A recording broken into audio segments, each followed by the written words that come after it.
here. Blue Jasmine, The Aviator, Elizabeth, I'm Not There, Nightmare Alley, She Don't Stop. Ladies and gentlemen, Lydia Tár herself, Cate Blanchett.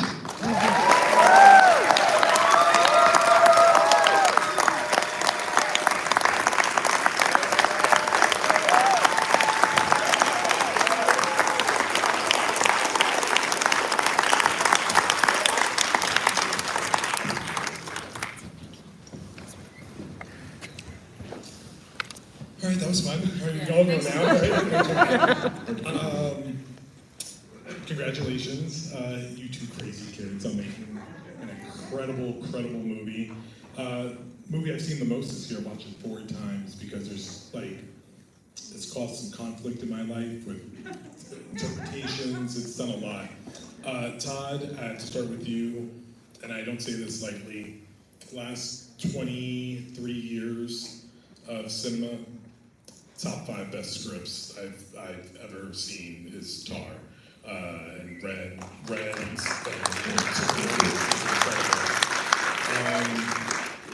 please tell us where this was born from and your intention.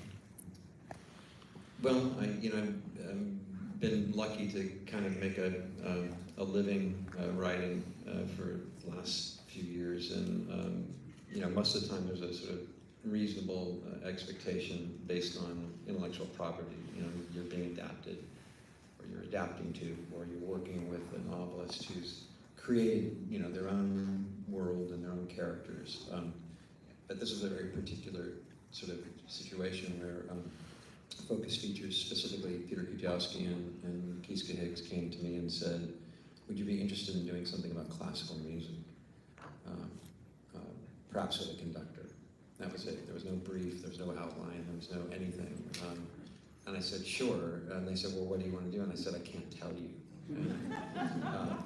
Because I didn't know, but I had to have this character, Lydia Tár, was sort of born about 10 years before that. This was at the beginning of the first lockdown in March 2020. And she sort of lived in a notebook like characters do who don't have a home, And so I thought, that's what she was meant for, and I started writing, and then all of a sudden, Cate Blanchett showed up on my desk, and and she said, "Do you have any toilet paper?" I just, I never thought of I never think of actors when I write, because I think it's reductive for the performer, because it's based probably on you being contaminated in a very good way in terms of someone else's work, but also reductive when you're working on material at a writing stage as opposed to the stages that follow. But in this case, Cate really kind of just, she was there from day one, and she didn't leave, and that was both exciting and horrifying at the same time, because there was a very good chance. Cate and I had met 10 years previous on a project that we wanted to do, that we were doing with Joan Didion that never came to fruition, but it's not like we've stayed in contact or anything. We weren't, I had no idea how she would react to it, and there was a very good chance, given the fact that just what was manifest in the script, that someone was going to have to, learn to conduct, learn a very particular sort of self-constructed American Mid-Atlantic dialect, learn to play the piano, learn German, stunt drive, you name it, all of these things. But before they could even start talking about the character proper, there's a lot of reasons that would make that an easy no for many people, So I was really holding my breath when I sent it to her. Cate, thank you for not saying no and for saying yes. Lydia Tár, and this is coming from someone who knows awards inside and out, and EGOT, and I'm sitting there, I'm like, she's real? Did I miss her throughout my life? That's because you make her feel so real. She's a real entity, being, I think she's here now somewhere. How did you find her on the page, and then bringing it into set because this is a transformation and not in the way that we typically use it of like, it's a makeup trick, like you are lost in this woman. Can you talk about that? Well, thank you. Well, it's interesting you talk about the screenplay. I mean, often these directors are jealous. I'm a very good director. Directors don't wear high heels, obviously. The screenplay arrived sort of fully formed, and you didn't want to change a syllable of it. It made rhythmic sense as much as it made sort of intellectual, psychological, or emotional sense. And obviously, the desire was to work with Todd. And I was utterly transfixed by not only the character but the situation. And as Todd said, there was a lot to do to get to first base before I could get to the psychology of the character. But strangely, in immersing myself in her passion, in the music, I somehow got close to her without trying to or allowing myself to make easy, quick judgments about her actions or the situations that she either constructed or found herself in. So it was through the passion, actually, and through the practical doing. And for me, there's some quite long scenes in the film, and that epilogue had a lot of clues, in a way, because as you know, and I can say there's no spoilers because you've seen it, that a lot, you watch someone performing herself, and for one of the world's greatest performers, in a way, what became clear to me is one of her greatest performance tragically is herself. And I think that that's something that we can all relate to in certain aspects of our lives, and you don't have to be an actor to feel that. And so I concentrated on the distance that she travelled from the epicenter of her passion, the music that had provided an escape hatch for her, that had actually become an entrapment, because through becoming excellent at what she did, in a way that her world had become hermetically sealed and quite airless. But it was through the music, actually, which was not what I expected, because the music, not being a musician myself, having to learn to read a score, because that was perhaps the most daunting part. And also, in all honesty, it was in dialogue with Todd and the other actors that the thing began to, in the same way that you do in the theatre. A play doesn't make sense until you start to move it around. And Todd was very clear from the get-go about how you wanted to look at the characters. And so that veracity that you're talking about, that sense of the deeply authentic, which an orchestra can sense, they can smell inauthenticity, as soon as you step up on the podium, so you better know your onions. That sense of veracity of the camera, the knowing where Todd was going to place the camera, and it was always in the right spot. That dance was really important, and so Todd invited us into that. So we knew the kind of the temperature of the room and the atmosphere that we were working in, which really helped. I want to talk about the direction, particularly because, Todd, a conversation you and I had some months ago, one thing that no one can ever deny, you have the vision of your movie, you know what it looks like, you know how it's going to be on set, and you talked about working with Cate and her learning your style, because I think it was a few instances where you said Cate would say, should we use for coverage? You're like, no coverage. Like, you knew exactly what you wanted. Is this final product your Todd Field cut? Is this exactly what's there? Every intention that you set out to do. Yeah.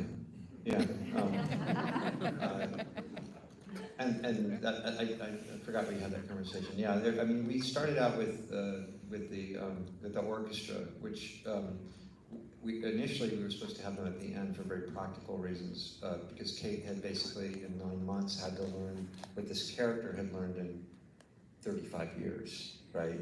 And had to be able to pull it off, like with no seams at all. And that was sort of the idea. The idea was, if you're going to work with Cate Blanchett, you work with Cate Blanchett. And Cate Blanchett, like Lydia Tár, is many things. One of the things that Cate Blanchett is a tightrope walker. And and she can do pirouettes on a tightrope, and she's saying, okay, go a little higher, higher still, you know, with no safety net at all. And coverage is a safety net, you know, and so it was really thrilling, you know. That was the experience that I wanted to have in making the film, and certainly wanted people to have in seeing the film, as being able to see this character completely unadorned, with one of the few, you know, humans on the earth that could actually pull it off. You know, But so. you do this thing. Talking about pushing things higher and higher. Is, you know, we got to the end of the film and we were shooting the final kind of chapter of the film, and we were doing one section, and I got one of the ADs. We were in a different country, and so we'd only been working together for 10 days, and so I didn't know for 5 days I didn't work. Didn't know the ADs very, very well. And one new AD came up to me and said, "Oh, Todd wants you to come into the other room to hold the snake." And I thought, "Oh, that's a really creepy metaphor for something." No. I said, "Obviously that's got lost in translation." No. And so I was like, I think it's just a misunderstanding. And then she came back 5 minutes later. "I'm really sorry, Cate, Todd really wants you. He's got a python that he wants to hold." We were experimenting. And so I just said, "What?" And he was there with this python, and he wanted me to hold a python. And the same with the accordion. There's all of a sudden in pre-production we talked about, you know, should the accordion foundation, and we were talking about the genesis of that, and maybe, you know, because coming from a quote-unquote immigrant family, that was a kind of a folk instrument that she may have learned as a child, and should we put one in the bedroom? And that was kind of, and she said, "Do you play the accordion?" I said, "No, I don't play the accordion. Do you want me to play the accordion?" And he said, No. And that was what you said in pre-production. Then skip to 6 weeks later. Not 6 months, no, 6 months, like months later. Months later, and then I'm on set, and it was kind of towards the end of the day, and we had a spare 45 minutes, which was pretty unusual because the shoot was so fast and furious. And Sebastian, the first AD, said, "Todd just wants you to go and sit with the accordion teacher." I said, "Sebastian, no, that's a mistake. It was in pre-production. No. He said, no, we're doing the accordion scene." I said, "What accordion scene?" And Todd would always suggest other people to do this. And so I said, "Todd," I said, "there's an accordion teacher here. I think there's been," and he said, "No, look, you play the accordion, right?" I said, "I told you in pre-production, I don't play the accordion." I said, "I've learned the piano, I've learned to conduct." I said, "I don't play the accordion." And so then that's where that scene came from. This is like, and it was hilarious. But he would often do these things. It's like, you were the one raising, not me raising the bar. You were the one who was raising the bar. Just trying to keep us all awake, you know. And now it's our new national anthem. Thank you very much for that. On top of running TAR support groups, I'm also president of the Nina Haas Family. Because in many ways, I see her as the emotional backbone of the movie, because everything she gives us so much insight into Lydia. Can you talk about working with this entire ensemble, which includes Mark Strong, the greatest comb-over of all time, Noemi Merlan, can you talk about, and newcomer Sophie, real cellist, just plucked out of the world, and now is a great actress. Look at that. Can you please just talk about putting this great team together? Well, you know, I mean, the thing is that, so you start with Cate, you know, and then it's just like you build any ensemble. How should it feel? What's that going to feel like around what you're imagining when you're totally wrong? There's no way you could ever imagine what Cate is going to do when she shows up. I mean, you could guess, but they had to be very particular kinds of actors that can support that, you know, because in many ways, their job is to disappear, just like these characters in the film's job are to disappear. All hail Lydia Tár, you know. So they had to be incredibly skilled in a very particular manner and be willing to surrender to that, you know, like no vanity, no ego, just completely embrace that idea of supporting a power structure and and supporting that on their shoulders and their backs, you know. So the first person that Cate and I talked about was who was going to play Sharon Goodnow. We both said at the same time, Nina Haas, you know, Jinx 1, 2, 3, 4, 5, 6, 7. And you know, and so when I called her, I said, you know, I was very nervous because we were both convinced that was the only person who played the part, and we'd all seen her in Christian Petzold's films, obviously, and you know, Ina Device's film The Audition and others, and she said, I'll do it. Not because of me or the script, she wanted to work with Cate, you know. That was actually really handy, you know. A lot of people wanted to work with Cate. That's really the secret, you know. But she said, there's just one little thing, you know, that I think you might do differently, and that's a very sort of Nina Haas way of saying, you know. And that opened a larger conversation with the three of us, just sort of trying to excavate stuff that was already in the script and refining it and bringing it out and pushing it back where it needed to go. So we were very, very lucky, you know, very, very lucky to be able to collaborate with Nina Haas. And just an absolute joyous human being to work with, just a fantastic actor. Cinema's lucky for Nina Haas, that's good. Cate, can you please talk about I always talk about the scene that proves it, and that is the classroom scene, you delivering this 12-minute one cut? 10 minutes and 38 seconds.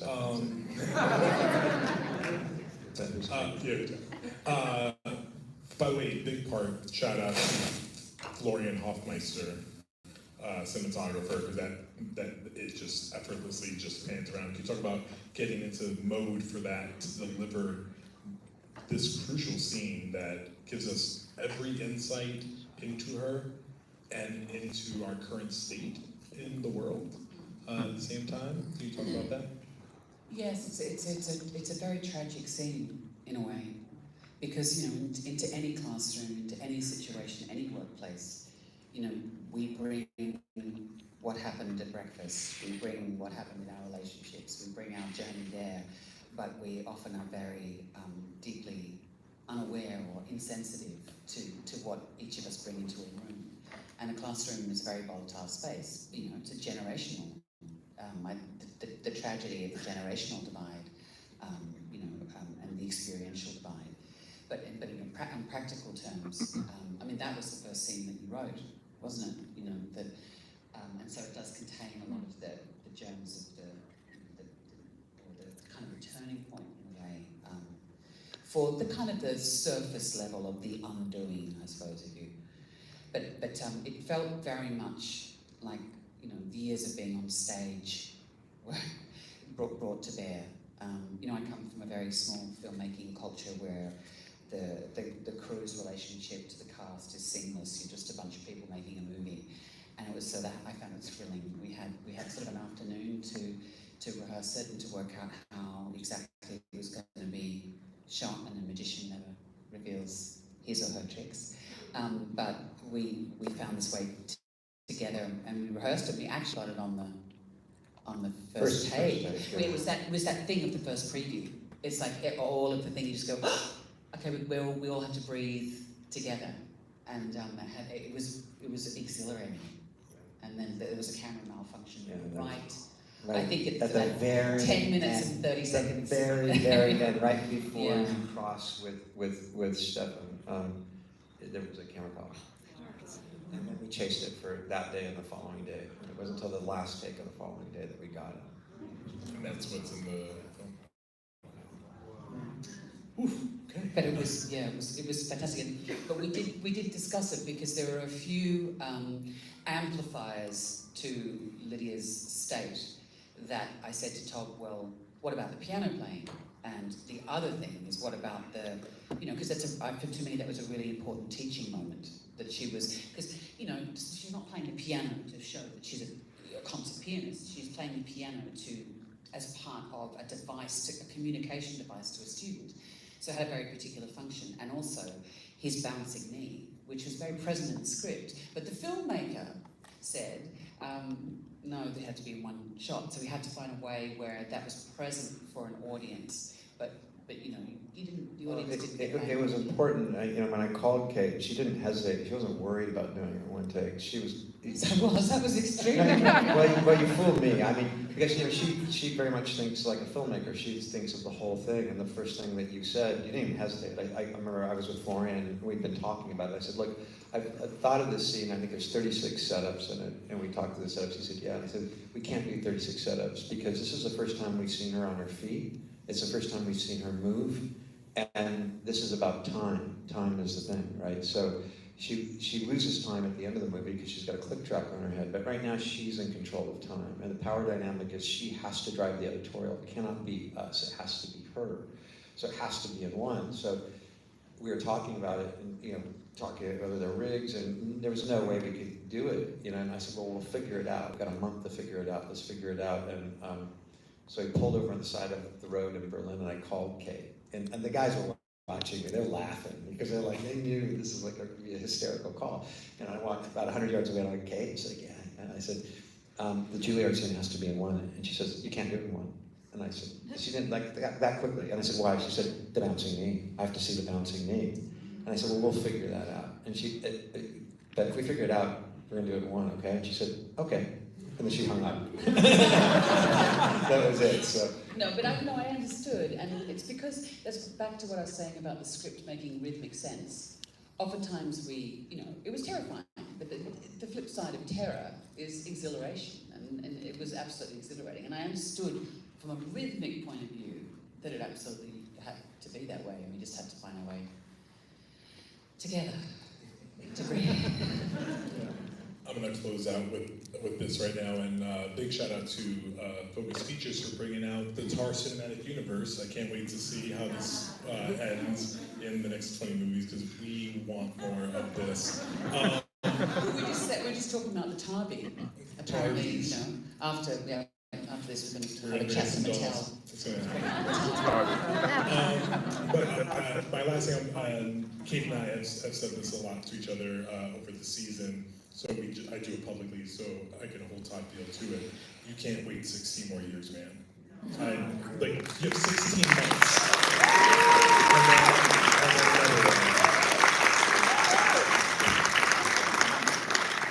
Is that a yes? I just can't take care of that. He's a very secretive man. Yeah. 16 months. All right. Ladies and gentlemen, thank you very much for coming out.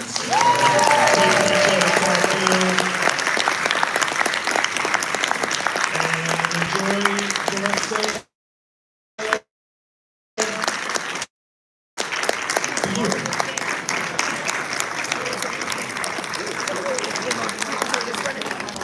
Thanks for watching.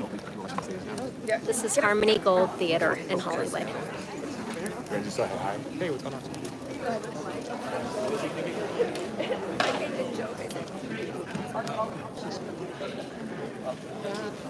Hi. Movie would have to be a young girl.